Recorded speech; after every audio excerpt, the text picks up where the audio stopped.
Hello, good afternoon. I'm McKay Holt, Hi, I'm Juliann Klatt. and we are going to be doing an interview over the services that Keller Elementary School offers to Hispanic students. So, what type of service does your school offer? Our school offers many different services. Again, to back up, I've been teaching for 16 years. I teach special education to the 5th and 6th grade students. But the services that our school offers, first of all, we have the AVID program, which is getting students ready for college. And it basically is teaching our kids how to take notes, how to be, you can see on my boards here I have organization, this land, we talk about questioning to try to bring kids to a higher level, and then each day we add to our notes with different colors. Prepare them to do avid note taking through junior high and then high school, and then going into college, taking notes. That's one area. Another area that our school has is that we do have the dual language program for our students. Some Hispanic, some non-Hispanic, they all are in this class together. The dual language program is from kindergarten through 6th grade. And 2 years ago, our 6th graders started the program in Taylor Junior High, where we're a feeder school to junior high. So right now we have students in Taylor that are going into 9th grade next year. And then the thoughts are also for those kids to go into a dual language program at Mesa High to continue kindergarten through 12th grade. 2 other schools have come on board with the same process of having dual language. So, but that really helps our students who are especially bilingual students, learning both English and the Spanish. Okay. Any other? Want me to talk about more programs? If you have more, Okay. Again, every school, elementary school, has a special education program. Our school is an elementary school that has 25% of our students have IEPs, which is a high percentage. On the average, most schools have 16% students. And what is an IEP? An IEP is an individual educational program. So we test students with the Wilcox-Johnson 4 testing, and then they also will get referred to the psychologist. That's, first of all, backing up. We do data collecting for 8 to 9 weeks on students that are not performing at grade level, which is the RTI program. So we work on trying to bring them up their skills, and if it doesn't work, we see that they're not able to gain those skills after 8 to 9 weeks, RTI program. Then we go into a TAT process where a committee meets up, goes over the students' data, and see if they should be put into the process of possibly getting tested for special education. Okay. Then we meet up with parents. It's called the RED. It's review of existing data.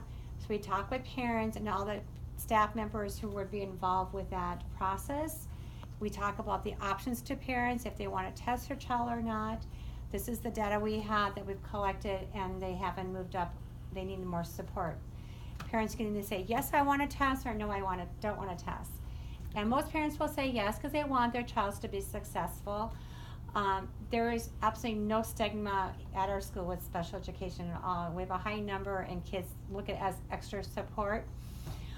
So after the RED process, then we go into testing, and I do the Woodcock-Johnson testing which does the academics for reading, writing, and math.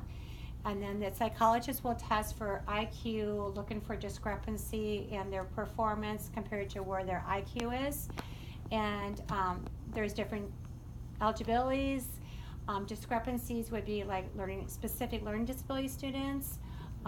You can be hearing impaired if you have a hearing loss, a vision impaired. It gets the process rolling for students who might need extra support in special education. And then if they do qualify, then we write an IEP, which is the individual educational program, and that will be good for the student for a whole year, and then in 3 years later they can be reevaluated how they're performing with their education. So that kind of sums it all up there. Okay. Okay? Yeah, thank you. Does your school serve all students equally, or do you consider specific needs and circumstances for different groups of students? We really have a close-knit school here. All of our kids are working together, and there's no segregating whatsoever. Kids that come over here, my 5th and 6th graders that come over here for special education who gets extra services, other kids will ask me, can I join your club? I said, no, we got to talk to your parents. We can't join the club here. So kids see it as a positive that their kids are coming over here and they're going back teaching it to their peers in the general classroom. My role as a teacher is to bring up their skills, but also I preload all their math. So when they're getting their math assignments in the general classroom, they're getting it here first, and then they're getting it in the general classroom to preload their skills. So every week I meet with my 5th grade teachers and my 6th grade teachers, and we do common planning. So I know what the material is going to be happening for the following week, and we plan our lesson plans accordingly. So the kids are getting preloaded, so they're getting it 2 times, Okay. which is very successful. They've been doing very well. Mm-hmm. And how do you serve Hispanic students? So our Hispanic students are treated like every other students on our campus. So we have a specific program here. It's called the dual language program, where the students are taught half the day in English and half the day in Spanish. So any students that come from an area of another country whose their primary language is Spanish, we do have the dual language programs. We have kids that are bused here from other parts of Mesa schools because they feel if they get half in English, half in Spanish, they'll be more successful because their first language is Spanish. So we have that program specifically at our school, and I believe 2 other elementary schools have started since then. And then again, they go to junior high, and then we're getting into high school now. So the dual language is one area. We also have the ELL students who are identified that their primary language is Spanish or another language. We have a student that's has a different he's from Vietnam, another student that's from Iraq, so their primary language is not English. So any students who have a language that's not primary English, they can be identified as an ELL student, and teachers are on board who have to write out reports and do individualize their program to help those students who are not English language learners. Okay, if that explains that. Mm-hmm. And there is some students who are English language learners and special education, so we weigh it out where is the best way to service them. Sometimes both are just special education, so that's another thing. We'll talk as a team and an IEP team, we will talk about where is best to service that student. Okay? And what are, if any, the particular needs of Hispanic students? The biggest need we find here, and again, I've been teaching at Keller for 10 years, we're in a very Hispanic area here. Just to let you know too that our students here all get free breakfasts. I think we're up, I was going to ask my principal this question, the percent, but I think we're up at 89% either free or reduced lunches here. So we are a Title I school, which means that there's aids to help support reading because of the low income. And I gave you some paperwork here I'll give to you on Title I schools, so that'll help with you too, with your report. So getting back to the question, what supports we give to the students who are Hispanic, is that the question? Mm-hmm. Or what particular needs do they have specifically? So the biggest need we find is that a lot of our students, their primary language at home is Spanish. Mm-hmm. So the parents aren't able to help the students with their homework because to translate from their notes in English to homework in Spanish is very, very difficult. Yeah. We're finding the biggest, hardest thing for us for our students is the math, because math is always seems to be changing with the new curriculum. So our dual language program, they do teach it in Spanish. So students who feel more comfortable writing their avid note-taking notes in Spanish, they could do that so they go home, the parents can help them. We give them an option with that. Okay. And that's in the dual language program. Because since it is a dual language, they have half English, half Spanish, and we have all of our math in Spanish here. So that helps the parents for notes. So the biggest part is the parents, the barrier of the language. Mm-hmm. And then we also have a family literacy program here that parents can come here who want to speak, who want to learn English. And I don't know quite the hours that they are here, but they can go into classrooms where their kids are being serviced. I think that is spend 3 hours a week in classrooms and listen to teachers teach, so they can go home and help their children. But we've had some parents who've gone through the program who are now college educated. Wow, that's really So they good. learned the language through elementary program here. So That's really good to hear. I didn't know that. we have That that at they're our in a program. school. Yeah, Yeah, that's which is really kind of cool. good. Yeah. And what are the cultural problems, difficulties, or challenges that you and the school in general face while serving the Hispanic students? So one of the challenges I'm kind of facing with one of my students, he just arrived back from Mexico, but a lot of times our students, their family or their grandparents are in Mexico. One of our challenges is that when they go to Mexico or they go visit their family outside the U.S., they're gone for 2 or 3 weeks. And I have a student that we sent home, I have in my notes here, we sent home on March 28th, talking about all the testing we have going on in April. Well, one particular student, he's just arrived and he's been gone for 2 weeks of AC merit testing. So now we're trying to catch him up. So, and we realize that there's family needs, maybe there's a death or there's somebody sick, we understand that, but when kids leave to go to another country or go to Mexico, then it's 2 or 3 weeks that they're gone. Mm-hmm. And then we're trying to catch them up. So that's one of the big concerns we have here, along with parents who maybe can't help their kids with their homework.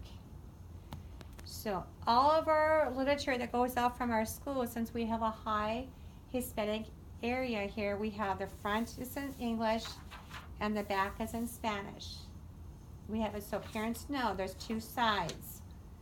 Everything is in English or in Spanish. Like we always have a form that's front and the back will be Spanish. So they have a choice to choose which side they want to read. A lot of parents are aware of that. So I think those are 2 biggest barriers is students don't come back, they leave and they don't want to come back. But our attendance is really well because we started a program a couple years ago. We have, every quarter we have All-Star Kruger Awards. Every teacher picks a student who they see is achieving well.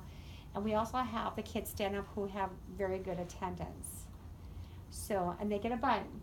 So it's helped our students to encourage to come to school every day and be on time. So that's kind of a huge thing we do with our kids at the all-school assembly. Okay, I like that. Reward them for being here. For being here, yeah, that's a good solution. And does the school offer training to you to understand the cultural needs of the Hispanic students? We don't have training as teachers, but a lot of I would say half of my students have with IP, since I'm a special ed teacher, are Spanish-only parents. So we always have to have an interpreter. But I've learned over the years how to help with those parents, but there's no specific training for me as a teacher. Besides the class we took on cultural diversity, every teacher in the district had to take that test, or this class, a class. Mm-hmm. Then we had an exam at the end, so we have to look at every student has their own diversity and their culture can be different, but that's okay. So that's something that was required from every certified teacher. We have until June to take this class. So it's a requirement for teachers to take this. And do you think that's sufficient, or would it be useful to have a little bit more training on how to help these students and their parents? I feel like being in this population here at Keller for 10 years, I've learned a lot and picked up things. I felt the class was beneficial, but then again, there's other cultures besides Hispanic, Yeah. So you have to be aware of everybody has their own specific cultural needs, and they should have a right to speak about it too. 2 years ago, we had a student in 5th grade who wore a scarf. She's from the Middle East, and the mom came in. We gave the girl and the mom an opportunity to talk about why she wore her scarf. It's her culture. Because the kids were asking why is she wearing a scarf all the time. It's 100 degrees here. Yeah. So we gave the child and the parent came in and had an opportunity to talk about their culture. So whenever it arises that students have questions, we try to get the parents to come in and with their child and try to explain their culture. So we try to make it so that everything is open, everybody has their own culture. So which I thought was good that we did that. And on the reverse of a student with an IEP, I had a student that was hearing impaired, but he had to wear a headset. And students thought he was always listening to music. So I had him go up front and explain why he had the headset so he could hear better. Okay. So, I mean, everybody has their own diversities, and it's okay for us to talk about it.